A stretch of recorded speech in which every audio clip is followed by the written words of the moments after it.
So in this video, you learn how to enable or disable message notifications on your Samsung Galaxy phone. So if you want to turn the message notifications on or off, then the first step is to just navigate to the Settings app. Once you're in Settings, you're then going to scroll and select the option Notifications. And then from here, you're going to tap on App Notifications. Next, you're then going to scroll through the list of installed apps and look for the messaging ones. And once you found it, select the one that's your current default.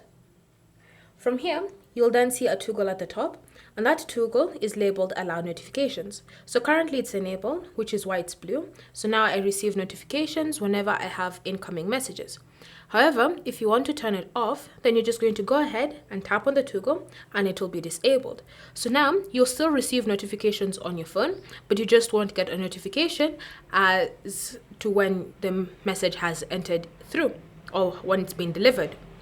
So if you want to restore the notifications, you can go ahead and tap on the toggle and they'll successfully be restored. You can even go a step further by customizing how the notifications will look like, if they're going to be shown on the lock screen, and also having the sounds and vibration for this specific notifications enabled. Thank you for watching. If you have any questions or comments, leave them down below and we'll get back to you.